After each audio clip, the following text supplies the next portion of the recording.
Suivez ce tutoriel pour changer vos amortisseurs. Vous trouverez en description les pièces et outils nécessaires au remplacement. Déposez la biellette de direction à l'aide d'une douille puis frappez-la par le dessous afin de ne pas abîmer le filetage.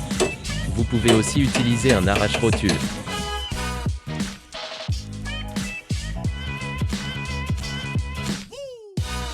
Séparez ensuite le bras oscillant de suspension de la fusée avec un cliquet de 17 et 16 mm.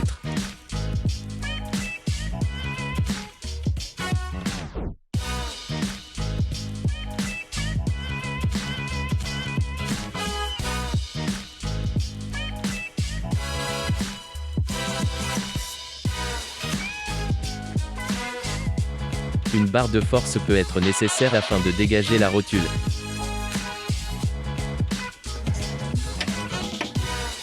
Déposez ensuite l'écrou supérieur de la fusée à l'aide d'un cliquet et d'une clé.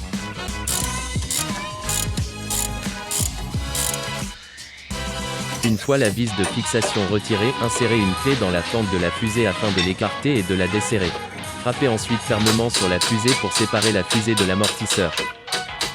Il faudra ensuite soutenir la fusée afin de ne pas endommager le cardan. Vous pouvez désormais retirer l'amortisseur après avoir desserré les écrous supérieurs.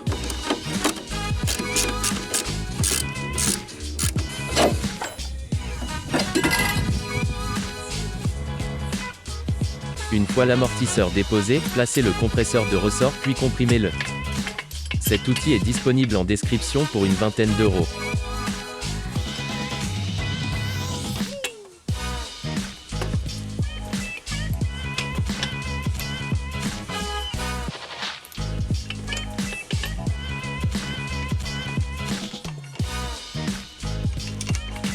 Lorsque le ressort est suffisamment comprimé, desserrez l'écrou supérieur de l'amortisseur.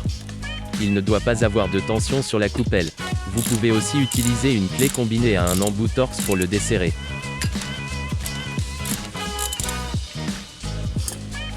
Lors du remplacement, il est important de noter que seuls les amortisseurs à gaz remontent. Les amortisseurs à huile ne remontent pas automatiquement.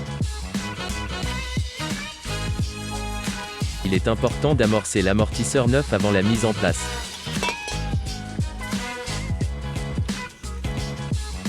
Insérez la butée sur l'amortisseur neuf ainsi que sa protection contre la poussière.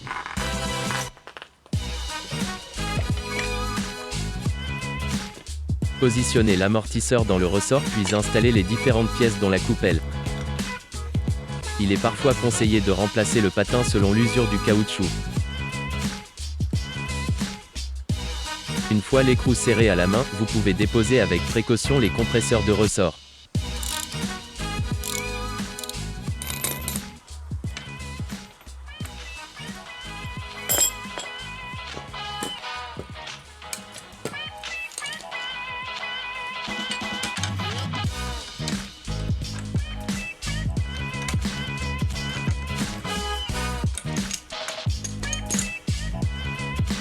Passons à la pose de la jambe de force.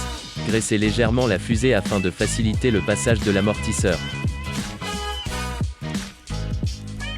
Serrez ensuite les écrous supérieurs de la jambe de force.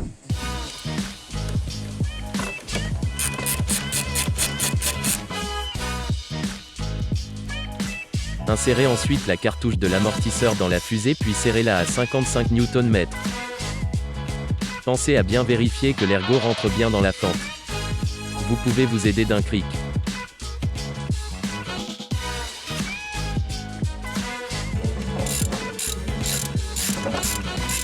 Positionnez ensuite la rotule du bras oscillant dans la fusée avec une barre de force puis serrez-le à 75 Nm.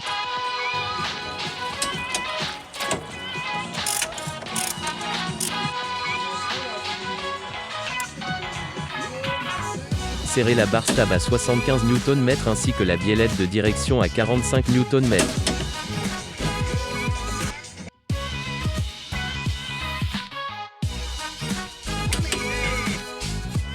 Vous pouvez désormais resserrer l'écrou central de l'amortisseur à l'aide d'une clé et d'un torx.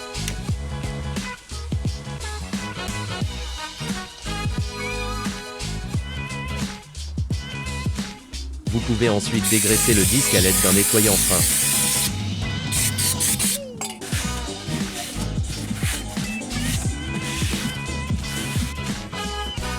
Le montage est terminé. Vous pouvez retrouver toutes les pièces et outils en description.